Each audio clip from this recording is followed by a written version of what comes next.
benvingudas, benvinguts. Este simposio inauguramos ahora mismo una primavera surrealista en otoño, pero va a durar dentro lo que desde varios años nuestro doctorado Picasso que hemos iniciado con la Universidad Complutense, no, Autónoma de Barcelona y con la Universidad de Poitiers. Todo el año pasado lo hemos hecho aquí, pero también en todo el territorio catalán, hasta Perpiñán, Cadaqués, hace poco, en Gosur, en Horta, en París, para hablar de Picasso catalán. Y ha sido un gran éxito y un éxito también de territorio que estamos dentro del proyecto cultural, científico y de público del museo. Es muy importante de cuidar a todos los públicos y no estar aquí mismo. Ahora mismo tenemos una exposición en el puerto que se inauguró con Picasso hace muy poco. Este otoño empezamos esta primavera surrealista. ¿Por qué razón?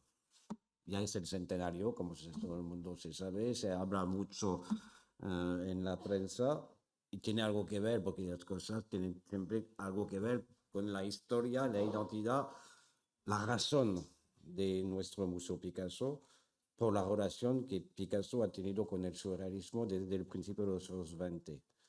Haremos muchas cosas. Estos dos tardes de simposio empezamos con eso, pero se va a publicar libros, se va a hacer exposiciones para enseñar toda esta relación que ha tenido Picasso con André Breton, con Paul Éluard. Se hizo hace pocos años aquí una exposición sobre Paul Éluard, que vino en la víspera de la Guerra Civil Española aquí, por la famosa exposición Atlan.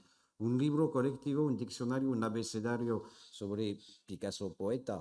Picasso poeta, que es un poeta catalán, español, francés y picasiano, etc.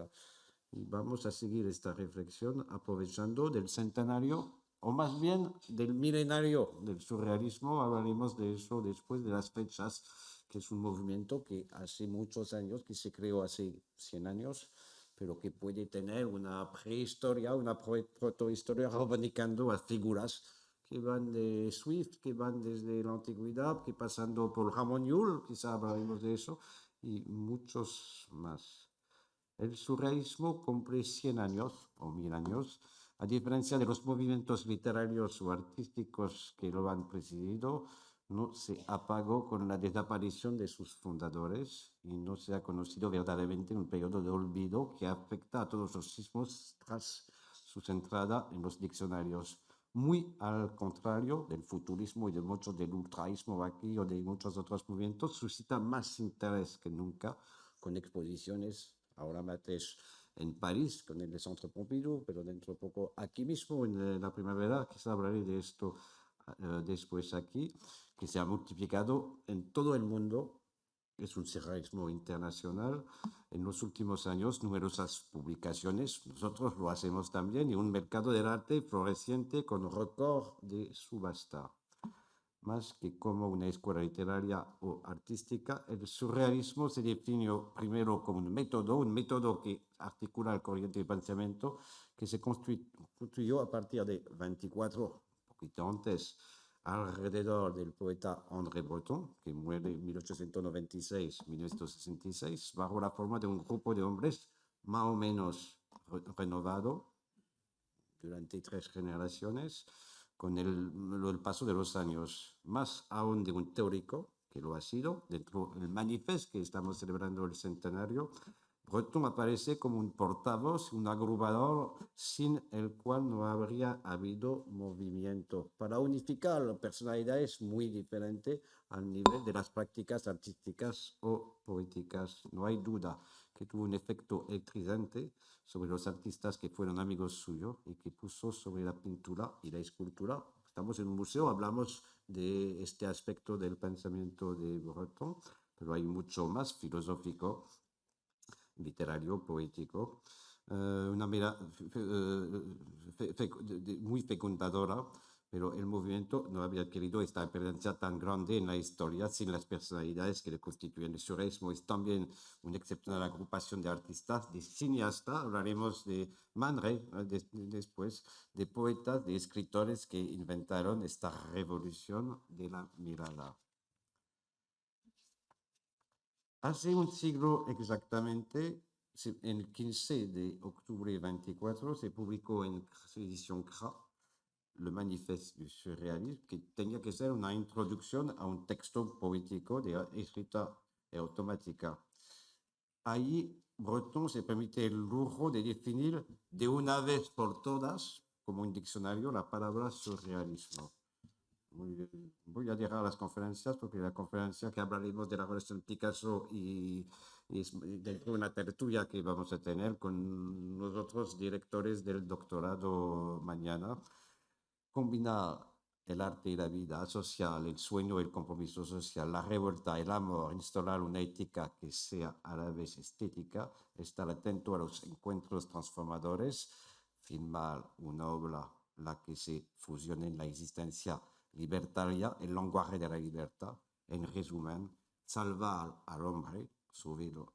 Este soñador definitivo, ce songeur définitif, de un destino sin luz, d'un destin sans lumière. El surrealismo se presenta como un todo, un objeto integrante y promovedor de que se debería querer fragmentar.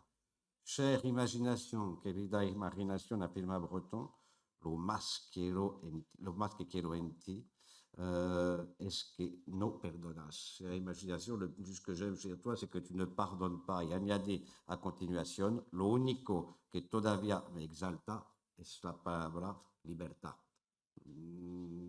Vamos a hablar de todos estos aspectos. Este seminario, durante los meses que vienen, vamos a tener mucho más intervenciones que podéis descubrir en nuestras redes sociales, exposiciones, siempre ligado también con la vida de Picasso, con la obra de Picasso, con Barcelona. Es también uno de los temas que vamos a profundizar, la relación de André Breton y Cataluña y Barcelona y en España en más general. Poco, en la primavera tendremos un acto, una pequeña exposición sobre la hija de André Breton que va a venir con su madre, que se encontraron en Royan en 39 durante 40, durante la drôle de guerre. Y es todas estas historias que queremos contar. Esta tarde empezamos, y estas 2 tardes y mañana también, una serie de conferencias. Y espero que todo el mundo va a participar. Empezamos dentro muy poco con Jordi Ibáñez, que nos va a dar una conferencia. Estamos esperando sobre la actualidad de, habéis visto, habéis leído sobre la actualidad del manifiesto de 24. Jordi Ibáñez es profesor del Departamento Humanitats de la Universidad Pompeu Fabra y escritor. Y le agradezco mucho de haber venido. Enseguida después, alguien que ha colaborado varias veces con el museo y conmigo personalmente desde décadas, en muchos libros en común, en muchos artículos en común, en muchos libros también, catálogos de exposición que van desde Torres García, que participó en esta exposición de Torres García que hizo hace 25 años aquí, gran especial, que ha sido miembro del grupo surrealista y que ha escrito numerosos libros. Ahora Georges Sebag, hablando precisamente del motivo de la publicación del Manifeste du Surréalisme en 24, la publicación de Poisson Soluble, que se acaba de publicar el manuscrito, que salió hace poco. También acaba de publicar, que tenemos aquí, el manuscrito del Manifeste du Surréalisme, esto metido también una colección famosa de Jean-Michel Blas, que es director de colección, eso, y uno de sus últimos libros, Le Surréalisme, Le Rayon Invisible. Le surréalisme est-il né en 929? Surrealismo ha nacido en 929. En 1713, 1713, que es el anagrama de AB, André Breton, hay muchas cosas que hay para hablar de este rayo invisible que nos deja la cultura surrealista de este momento. Y última conferencia, Ana Puyol, que nos conocemos a través de Aragón, ¿no? Porque nuestra amistad viene de aquí, y como la conozco de investigador de un libro que hizo su tesis, que había seguido un poco sobre Man Ray, iba a hablar de anarquistas, genios, Picasso, según Man Ray, que es algo, Picasso ha sido tan amigo de mucha gente y muchos fotógrafos, pero Man Ray acompaña a Picasso desde el principio hasta el final y estamos esperando y muchas gracias de venir desde Zaragoza. Resmes, una muy pequeña introducción porque hablaré más mañana junto con Jessica Jacques y Andrew Michael sobre esta relación entre Picasso y André Breton en particular. Muchas gracias y dejo la palabra a Jordi Ibáñez.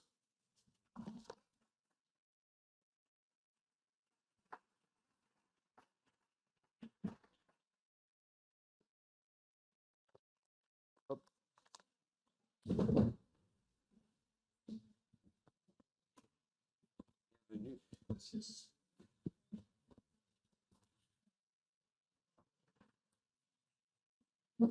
Oh, oh.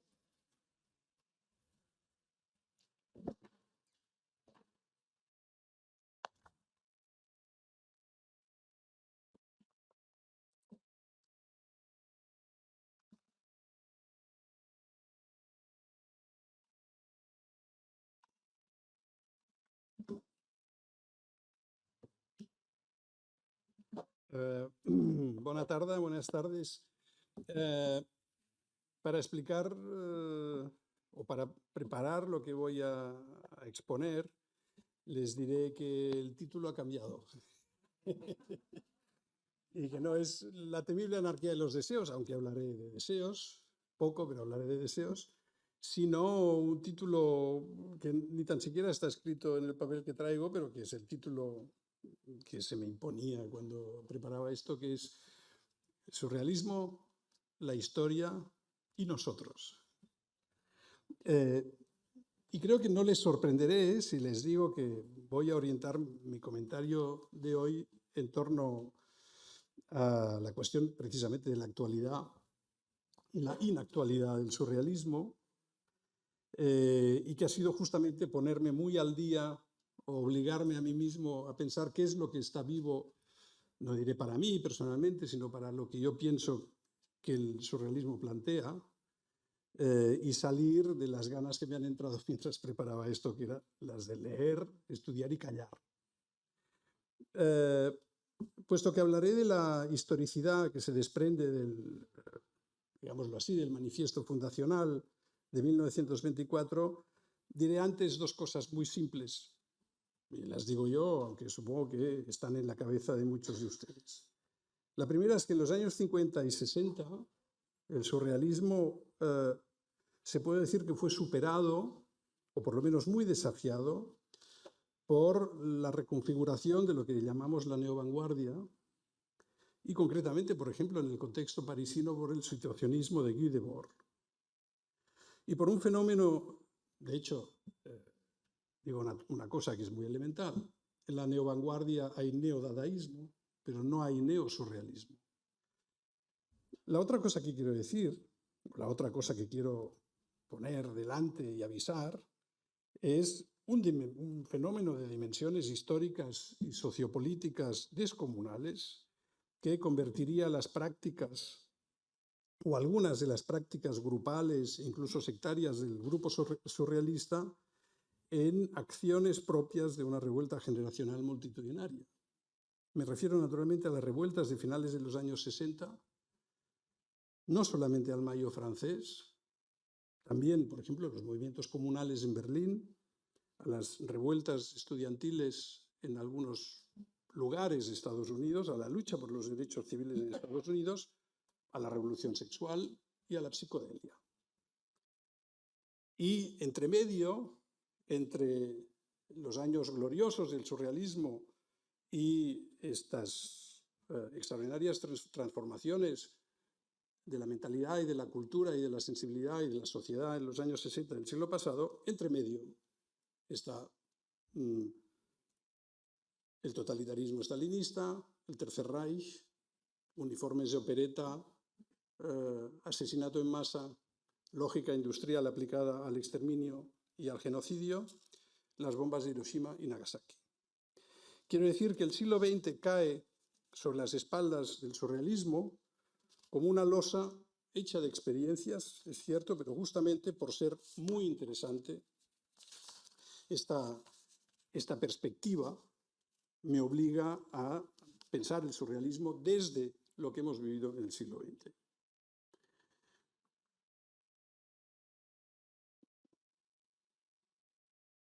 Naturalmente, sin pretender ser original, tomaré como momento de cristalización el manifiesto de 1924. Hay otro momento al que aludo sin dar más detalles, pero sé que hay mucha gente del público que sabrá a lo que me refiero. Hay otro momento que podríamos marcar como el momento anterior a 1924, como el momento en el que empieza algo que luego será claramente el movimiento que se organiza en torno a Breton y a algunos de sus amigos. Este momento se produce en algún lugar de la Francia, de la zona que ahora se conoce como el Gran Este, en una pequeña o relativamente pequeña ciudad llamada Saint-Dizier, con un hospital neuropsiquiátrico que recibía a soldados militares que venían de las trincheras, profundamente traumatizados por la experiencia de la guerra. Estamos en entre julio y noviembre de 1916. Entre julio y noviembre de 1916, con un joven aprendiz de médico, medio enfermero, medio practicante, asistente de un neuropsiquiatra, está André Breton.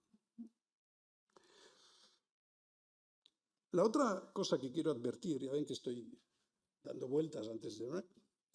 La otra cosa que quiero advertir es que todo mi comentario del manifiesto y de sus, digamos, irradiaciones estará ligado, aunque lo doy por sentado, a la constatación de que el aparato social, económico, moral y cultural contra el que los surrealistas se rebelaron en el periodo de entreguerras, entre 1918 y 1939, para decirlo rápido, se ha transformado tan profundamente, tan exitosamente o victoriosamente, que esto hace que aquellas formas de rebelión o de revuelta de los surrealistas o bien se reinterpretan a fondo y se radicalizan en alguna dirección, o bien se asumen que prácticamente ya solo son reliquias de museo y temas de tesis doctoral. Yo me arriesgaré y haré mío el comentario que hizo Victoria Convalía, Victoria Cerlot interviene mañana, en un artículo en El País, publicado en el año 2003, en el que rememoraba una visita al número 42 de la Rue Fontaine, la casa de Breton, cuando ya no vivía Breton, lógicamente estamos en el año 93, pero todavía vivía su viuda, Elisa Breton. Victoria Convalía asiste, y en realidad gracias a su relación con Jean-Jacques Lebel, habla del lugar como un Sancta Sanctorum. De hecho, insisto, la visita se produce en el 93, el artículo es del 2003, habla de un lugar, un Sancta Sanctorum, que está a punto de disolverse, porque era el año en el que, muerta la viuda, la hija no consiguió que la casa funcionase como una casa museo y como una fundación en torno a lo que había allí.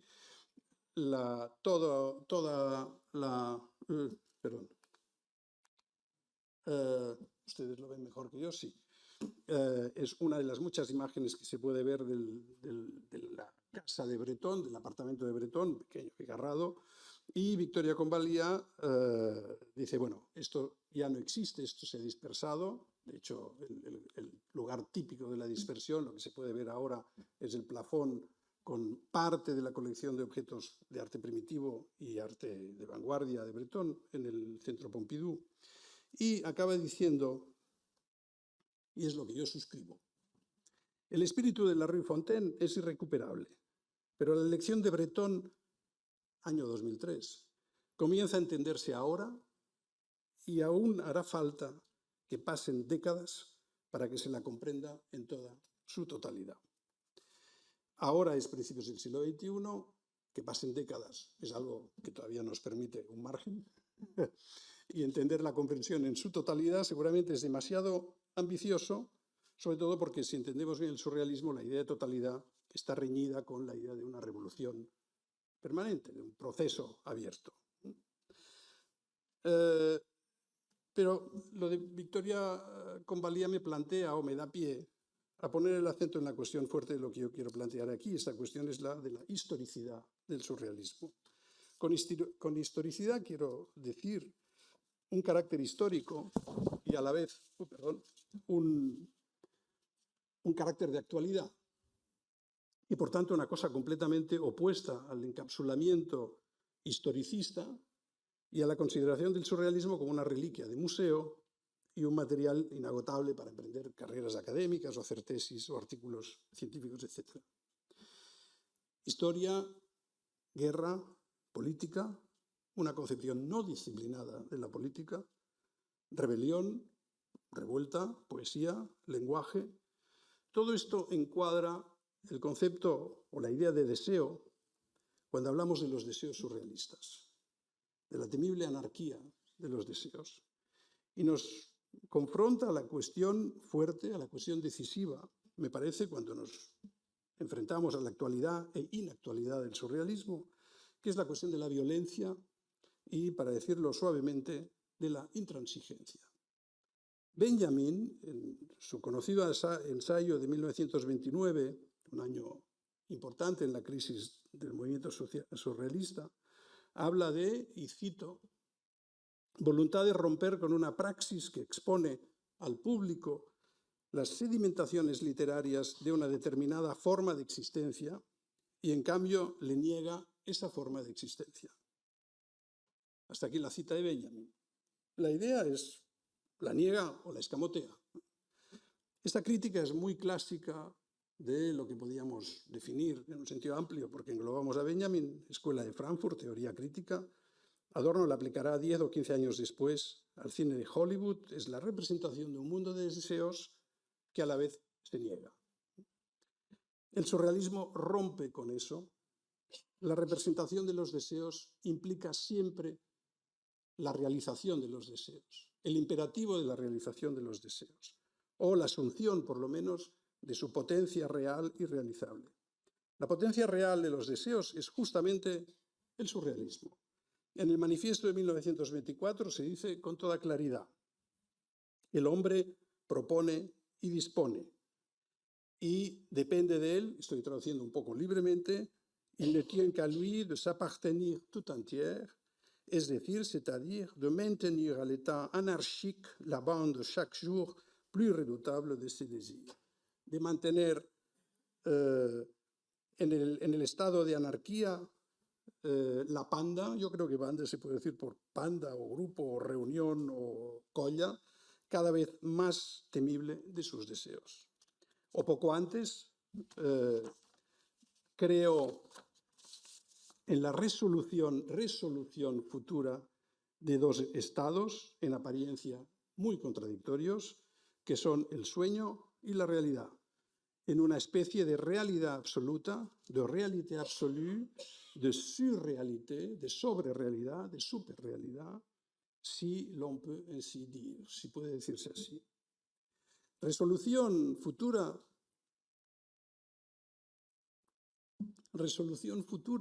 es demasiado parecido a revolución futura. Y no hay revolución sin una forma u otra de paso a la acción, de passage à l'action.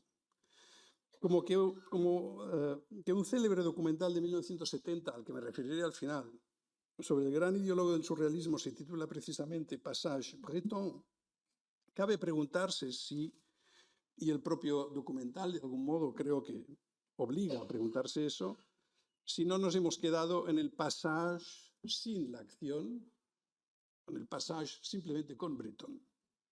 Es una pregunta que se interroga sobre la historicidad del surrealismo, sobre nosotros, por tanto, y que nos enfrenta a esta cuestión decisiva de la violencia y, vuelvo a decirlo con más suavidad, de la intransigencia. Fue André Gide, traigo una foto muy buena de André Gide. Es muy conocido André Gide, esta foto es maravillosa. Fue André Gide, como se sabe, quien inventó en su novela Les Caves du Vatican, Las Cavas del Vaticano, el acto gratuito. O por lo menos es un inventor oficial de un gesto que podía encontrar diversos precedentes en el dandismo de cambio de siglo, desde Jarry, Arthur Cravant, el enigmático Jacques Vachet, etc. Pero como tal fue reconocido por André Breton cuando en su Antología del humor negro, un libro de 1940, indicó que esta novela de André Gide, publicada en 1914, era como un corte entre la generación de antes de la guerra y la generación de después. Y este corte se producía justamente en torno a la experiencia, la posibilidad y la idea del acto gratuito. Hablamos del mismo André Gide que es mencionado en el prefacio del que tendría que ser luego, que habría tenido que ser una reedición en 1929 del Manifiesto del 24, en una conversación justamente con Arthur Cravant. Es un pasaje muy famoso, y me perdonaréis si lo cito, pero viene a cuento de mi argumento. Arthur Cravant: Monsieur Gide, où en sommes-nous avec le temps? Respuesta de Gide: 6h moins 4. Era una pregunta que se podía traducir por algo así como: señor Gide, ¿por dónde vamos con el tiempo? O incluso: señor Gide, ¿cómo vamos de tiempo? Porque en realidad era una entrevista que le estaba haciendo Arthur Cravant a André Gide. Breton dice que la pregunta era una cuestión famosa que no deja de ser de actualidad, estoy citando, y que Cravant la hizo d'un ton très fatigué et très vieux. Cuando en realidad era una pregunta tipo: oiga, ya no sé qué más preguntarle, ¿cuánto nos falta para acabar la entrevista? Bueno, la entrevista, si la consiguen ver entera, es fabulosa, se encuentra fácilmente buscando un poco, se publica en una revista que Arthur Cravant hacía prácticamente él solo, que era Maintenant. La cuestión del tiempo y de la historia me parece importante para tratar de entender algunas cosas, o si más no, para replantearlas y pensarlas de nuevo. En los escritos, en las actitudes de Breton y de los surrealistas en general, la conciencia histórica... Esto es lo malo de traer el texto. La conciencia histórica... y tengo un lío, aquí está, perdón. La conciencia histórica, en el sentido de lo que se piensa que hay que hacer en el momento en que se puede hacer algo, es fuerte y es clara. Y como tal se expresa en muchos momentos. Fuerte y clara no quiere decir que se deje disciplinar por un programa político o por un marco teórico del tipo materialismo dialéctico. Para poner solo un ejemplo, y doy un salto hacia adelante para recular enseguida, en 1946 Breton empieza el prefacio, de nuevo, pero esta vez sí, para la reedición del segundo manifiesto, advirtiendo que «Le temps s'est chargé pour moi d'émousser ces angles polémiques». Es decir, el tiempo se ha encargado de limar las asperezas o las aristas para no tener que hacerlo yo. Las asperezas y aristas del segundo manifiesto. Después de los horrores sabidos y vividos durante la Segunda Guerra Mundial, esta afirmación no pide más comentarios.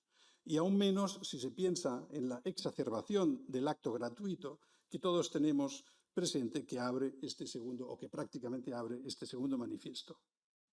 El acto surrealista más simple consiste, revólver en mano, en bajar a la calle y empezar a disparar contra la multitud, al azar. De tirer au hasard, tant qu'on peut, dans la foule.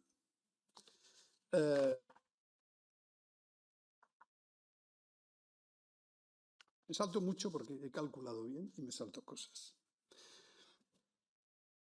Una de las cosas que me salto tiene que ver con esta imagen, pero no importa. Una de las cuestiones que justamente nos interpelan hoy, es decir, todo lo que me he saltado es susceptible de muchas preguntas, pero precisamente porque me lo salto lo podemos dejar para después. Una de las cuestiones que justamente nos interpelan hoy nos obligan a pensar a ver qué demonios hacemos con eso, sin caer ni en la comedia de hacer ver que eso no tiene importancia porque es antiguo, porque eran aquellos años, ni en la comedia aún peor del pequeño escándalo, es justamente la cuestión de la violencia. Si hacemos histórica la violencia de los surrealistas, podemos decir que queda perfectamente enjaulada en el momento años 20, años 30 del siglo pasado, y si la pensamos históricamente, es decir, no hacerla histórica, sino pensarla históricamente, es decir, si reflexionamos sobre por qué era entonces una posibilidad y por qué hoy es una imposibilidad, al menos de momento, la cuestión se convierte en un desafío mucho más complicado. Pongo dos ejemplos, dos momentos muy concretos, muy conocidos, y para no alargarme los explicaré muy brevemente. El primero es el escándalo del Cœur à Barbe, el 6 de junio de 1923, un incidente desencadenado, parece ser, por la descalificación de Picasso por parte de Pierre de Massot, que recitaba en la escena una letanía que decía André Gide, muerto en el campo del honor. Francis Picabia, muerto en el campo del honor. Picasso, muerto en el campo del honor. Marcel Duchamp, desaparecido. Parece ser que en el momento de llegar a Picasso, Breton saltó de su asiento, se encaramó al escenario, le exigió a Pierre de Massot que retirase lo que acaba de decir sobre Picasso, lo que desencadena supuestamente el ataque es Picasso, y Pierre de Massot se niega, Breton coge el bastón que llevaba, le da un golpe y le fractura el hueso del brazo. El episodio del Cœur à Barbe es complicado porque Éluard también se sintió insultado, también saltó al escenario, hubo una pelea, hubo golpes, cayó en la orquesta del Teatro Michel, y luego hubo un largo proceso de denuncias recíprocas, los unos por golpes, los otros por haber dañado el teatro, etc. El otro momento es en realidad mucho más trágico. Es el Congreso Internacional de Escritores para la Defensa de la Cultura, celebrado en París en junio de 1935. Y aquí lo que tiene lugar es la agresión de Breton a Ilya Ehrenburg, un escritor, miembro de la misión soviética, de la delegación soviética. Ehrenburg había escrito un artículo muy crítico con los surrealistas, Breton estaba furioso, se lo encuentra a la salida de la Closerie de Lila. Alguien le dice, mira, este es Ehrenburg, él va, se da a conocer, confirma que es Ehrenburg, entonces empieza a decir uno tras otro los epítetos que él considera insultantes y cada epíteto lo acompaña de una bofetada a Ehrenburg. Ehrenburg aguanta los golpes tapándose la cara, pero eso evidentemente implica una catástrofe. La catástrofe es que no se permite la intervención de los surrealistas en el Congreso de los Escritores y sabemos que el que queda en medio, atrapado en un intento de negociación y seguramente ya en una situación anímica muy frágil, es Crevel, que se suicidará al día siguiente. Entre medio hay más episodios.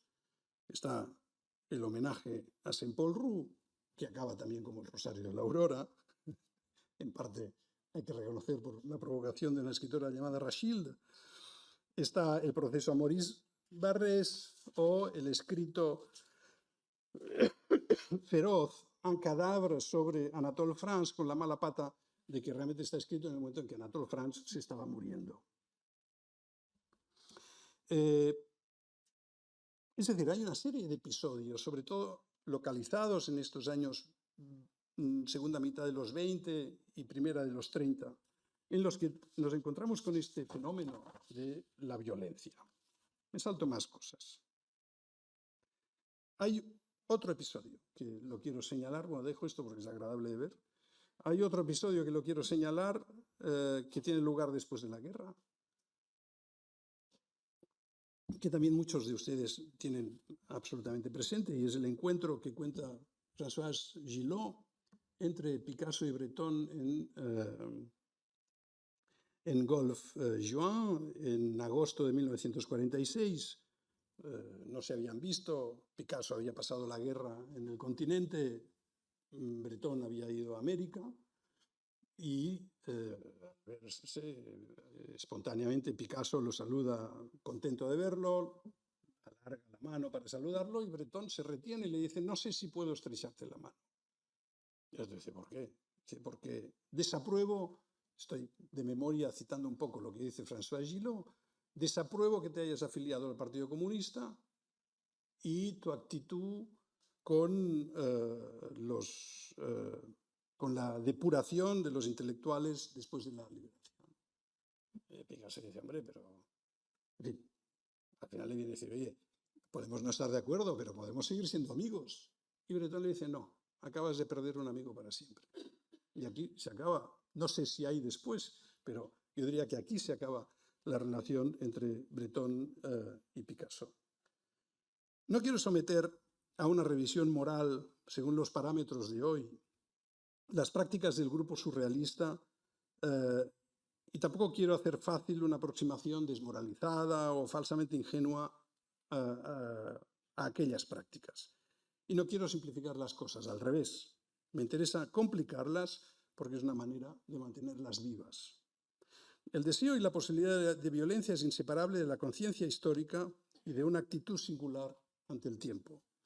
Quiero decir, el tiempo histórico y el tiempo de la experiencia. En el manifiesto de 1924, esto se plantea de una manera que me parece muy clara en relación sobre todo con la cuestión onírica, la apuesta por la locura y la liberación del pensamiento real mediante el recurso al automatismo, a la escritura automática y a la exploración de lo que más adelante en Nadja y sobre todo en L'amour fou será la cuestión del azar objetivo. En cualquier experiencia, y tanto el azar objetivo como el hallazgo de lo obtenido mediante automatismos psíquicos y de escritura, son formas de experiencia. Y en cualquier experiencia está el tiempo propio durante el cual se produce la experiencia o tiene lugar la experiencia, y luego está el tiempo que queda marcado por esta experiencia. Tengo un comentario denso de un pasaje del manifiesto de 1924, pero con el permiso de ustedes lo abreviaré mucho, y es la referencia a la cuestión de los sueños y al comentario de Freud. Hay que tener en cuenta que Breton no podía haber leído a Freud, o no podía haber leído según qué cosas de Freud en 1924, porque no estaba traducido. La Traumdeutung, la interpretación de los sueños, se traduce en 1926. Lo que sabía Breton de Freud y del psicoanálisis seguramente le venía dado de segunda mano o de lecturas de textos muy fragmentarios, y un maestro en eso fue sin duda Raoul Leroy en Saint-Dizier, el neuropsiquiatra al que él asistía. La cuestión, se la abrevio para no hacerla larga, es la cuestión de la temporalidad del sueño y la temporalidad de la vigilia.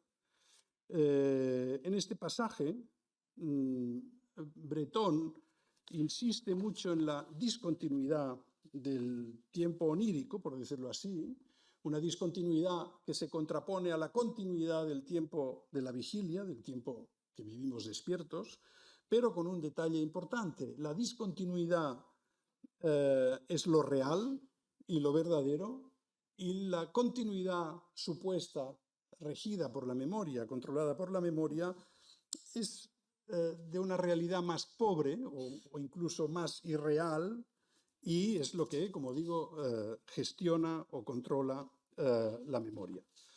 Esta contraposición entre los dos tiempos es un indicio más o una marca más para explorar la cuestión del tiempo en Breton, una de las muchas vías. Pero retomo el hilo de lo que me he saltado y voy a este momento del Passage Breton, que es un documental que hay quien dice que no está bien. Yo creo que es un documento indispensable y utilísimo, 1970.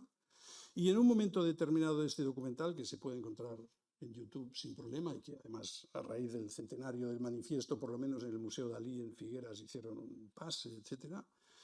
En un momento determinado de este documental de Robert Benayoun, hay una conversación con René Allot sobre la cuestión de l'heure du temps.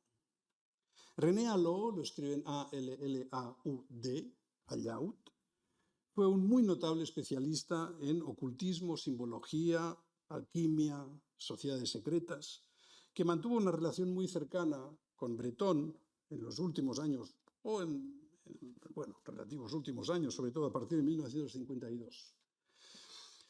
La frase «Je cherche l'or du temps», busco el oro del tiempo, es famosa porque está en la esquela que recibieron los amigos de Breton anunciando su fallecimiento, está en la lápida de su tumba en el cementerio de Batignolles, y si no estoy equivocado, y si estoy equivocado, puesto que hay expertos en la sala, me corregiréis, creo que su origen es l'Amour fou, pero no pongo la mano en el fuego. En cualquier caso, en la conversación, que considero extraordinaria, que el autor del Passage Breton mantiene con René Allot, se plantea esta cuestión de la búsqueda del oro del tiempo, que lógicamente es una cosa cargada de sentido para un alquimista. Ustedes saben que los alquimistas buscan justamente la producción de oro, ¿eh? Y Allot dice lo siguiente, cito Allot, mi transcripción, dice: creo que es una cuestión, esta cuestión del soy el que busca el oro del tiempo, dice, creo que es una cuestión abierta a diversas interpretaciones, pero de entrada querría recordar simplemente que el dios del tiempo es Saturno, era Saturno para los romanos, y que a este dios se lo relaciona con el plomo, un metal gris, opaco, pesante, como el peso del señor de la historia, comme le poids du seigneur de l'histoire. Mientras que el metal que se atribuía al sol era el oro, el metal de la luz, de manera que buscar el oro del tiempo es buscar el sentido de la eternidad, le sens de l'éternité, a través del tiempo y casi presque contra la conciencia histórica, a travers le temps et presque contre la conscience historique. Y pienso, sigue diciendo René Allot, que la experiencia poética en el sentido en que Breton la ha podido hacer crecer, la pu agrandir, a través del surrealismo, ha sido esencialmente una oposición a la conciencia histórica, reduccionista, reductrice, también la experiencia poética amplificadora, amplificatrice, que es la búsqueda de la luz, la búsqueda de la regeneración, reencuentra aquí, en cierta manera, la experiencia de la alquimia o del alquimista, aunque sean dos cosas muy distantes. Aparte de la referencia a la alquimia, me parece muy remarcable esta contraposición entre un señor de la historia, pesantemente, plumbiamente saturniano, y la temporalidad solar orientada hacia la eternidad. Pero yo no subrayaría tanto la cuestión de la eternidad como la cuestión de la luminosidad, el elemento solar, e incluso relampagueante.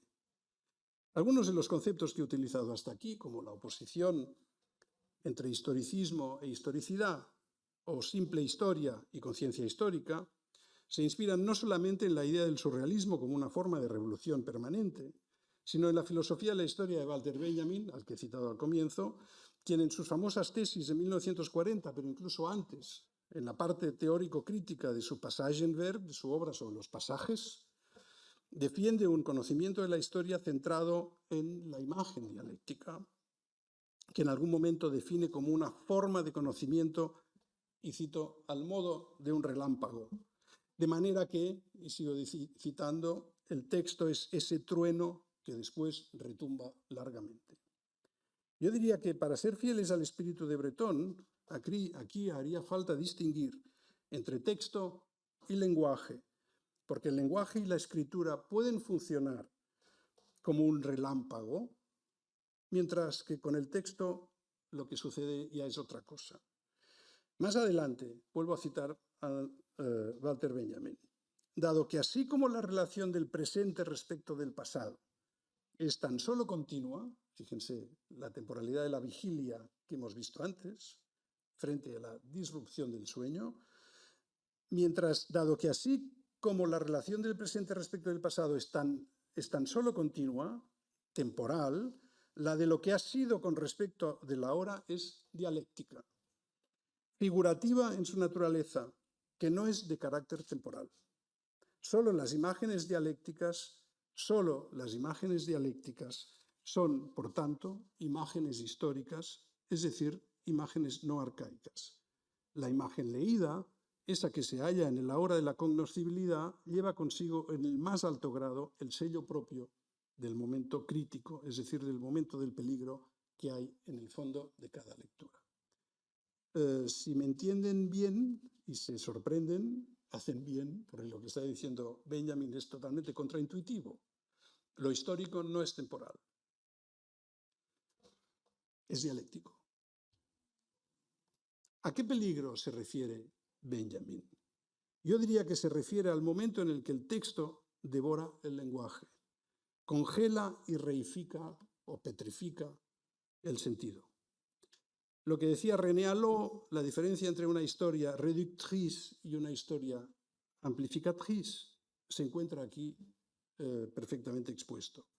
En realidad, lo que hay que entender es que el movimiento dialéctico no se puede detener, excepto que sea para boicotearlo con otro tipo de movimiento. Por eso, a veces, incluso utilizando la terminología de Walter Benjamin aquí, aquello histórico nos salva de la petrificación arcaica y otras es aquello arcaico lo que nos salva en términos de historia natural de las trampas y laberintos cíclicos de la historia.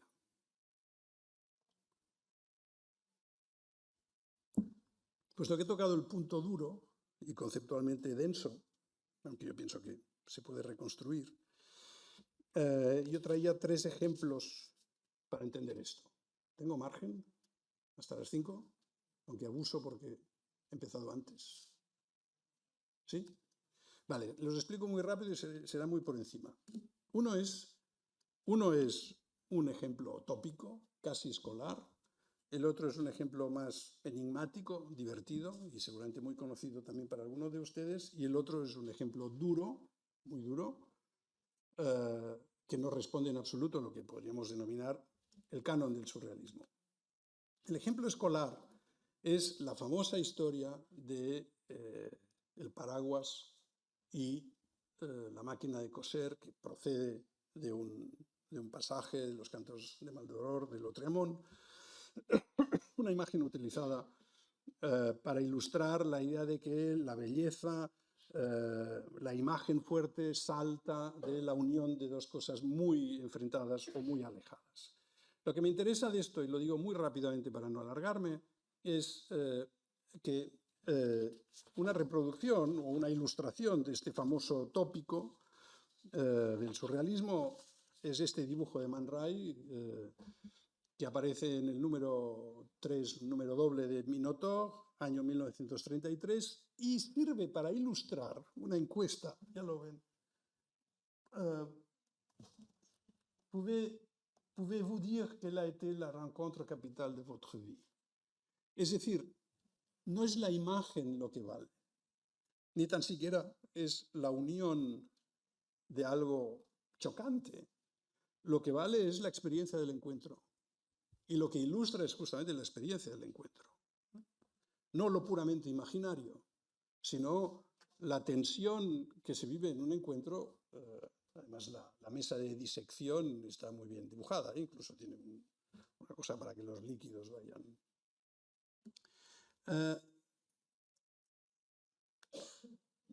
Este es Jacques Doucet. El otro ejemplo que quiero traer es algo un poco más enrevesado. Ustedes saben, y no voy a alargarme en esto porque estoy seguro que es el último que saldrá, que las Demoiselles d'Avignon salen de la cueva porque Breton insiste en que Jacques Doucet las compre, cosa que se produce en 1924, prácticamente por la misma época del manifiesto, y Breton, por lo menos desde 1921, estaba insistiendo, compre esto, que esto es muy importante. Bien, la cuestión que les quiero explicar es la siguiente, y es una cosa muy conocida también. En La Tête d'Obsidienne, André Malraux cuenta una historia, está hablando con Picasso sobre el origen religioso o mágico de algunas obras de arte antiguas, arcaicas, y hablan de escultura micénica, y de pronto Malraux le dice, bueno, claro, lo que vio Bernadette Soubirous, la pastorcilla de Lourdes. Y Picasso dice, ¿cómo que lo que vio? Y entonces Malraux cuenta una historia que no es exactamente como fue, la cuenta tal como él la debe de saber, pero así está contada en La Tête d'Obsidienne. Le dice, Sí, le enseñaron un repertorio iconográfico de vírgenes a ver cómo era la que ella había visto. Hay que imaginarse que eso sucede hacia 1860, por tanto debían ser reproducciones grabados o alguna foto muy... La cuestión es que la niña no reconocía nada. Hasta que, según el relato de Malraux, cae de bruces y dice, es ella, es ella, es ella. Entonces, naturalmente, Picasso y todos nosotros queremos rápidamente saber qué virgen es. La virgen... Esto es, yo creo que la primera reproducción de las señoritas de Aviñón, en el 25, la Revolución Surrealista, es igual. Es Notre-Dame de Grâce de la Catedral de Cambrai. Pero tampoco es verdad en realidad que fuese esto, es toda una construcción. Lo interesante de esta historia, y por qué yo la uso,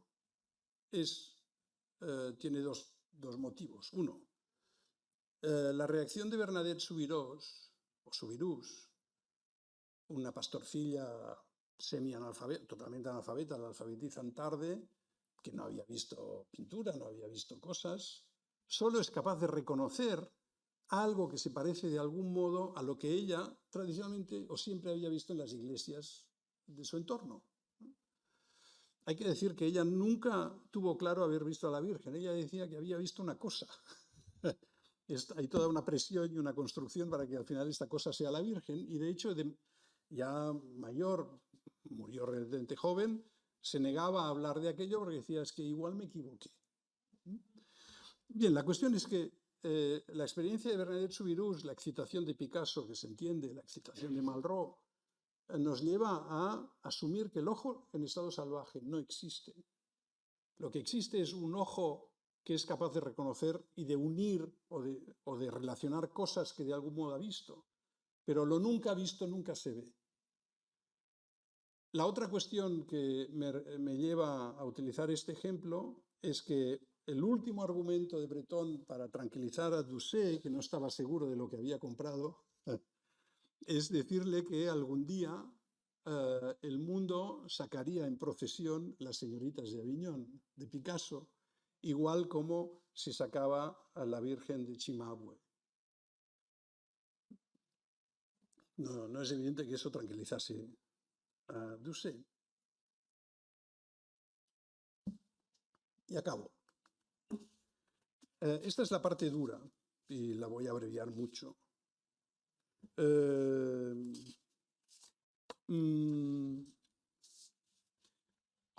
1945, cuando las tropas del Ejército Rojo entran en Dresde, incautan, se llevan obras de la Gemälde Galerie y concretamente se llevan la Madonna Sixtina de Rafael. La Madonna Sixtina queda entonces durante 10 años en los fondos de los museos soviéticos, en Moscú, no sé en qué museo, en la Tretiakhovskaya o donde sea, y el año 55 las autoridades soviéticas devuelven el cuadro al régimen amigo de la República Democrática Alemana, pero antes se organiza una exposición para despedir el cuadro. Hay una pequeña, curiosa, digo pequeña, pero no por el tamaño, yo los pongo juntos, pero son cuadros notables, iconografías sobre la presencia de este cuadro famosísimo, la Madonna Sixtina de Rafael. El que ven a su izquierda es Lenin en la Galería de Dresde en 1914, de Dmitri Nalbandian, un cuadro de 1955. Cabe preguntarse aquí qué es el paraguas y qué es la máquina de coser, si Lenin o la Madonna.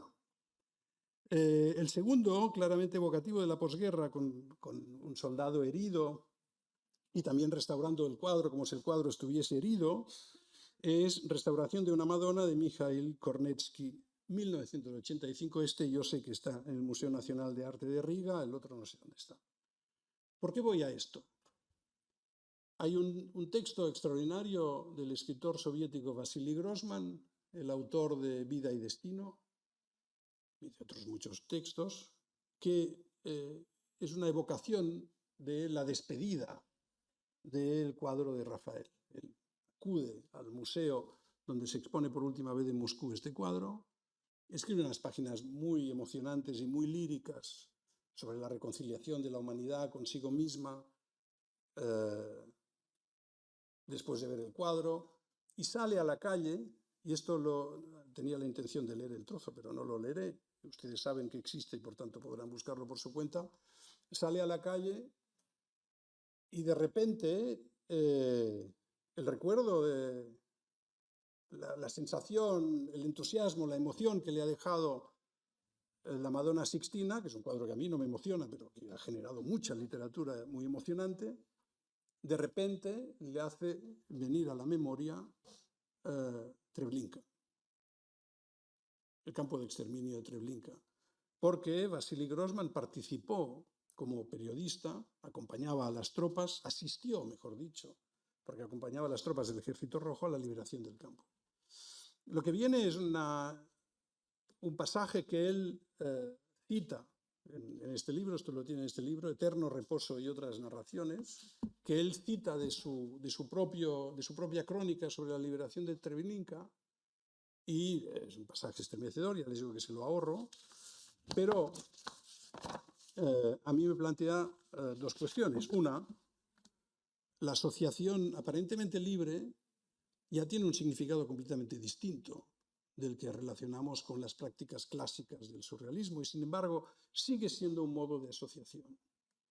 Y la otra es un problema que yo tengo encerrado en mi texto y que he obviado aquí, pero ahora lo voy a plantear muy crudamente, es que lo que él describe de lo que ve en el suelo, en el camino de entrada a Treblinka, lo que él describe, unos cabellos de mujer en el suelo, en otro contexto valdría por otro tipo de cosa. En fin, me detengo aquí, son las 5 y era lo prometido. Muchas gracias.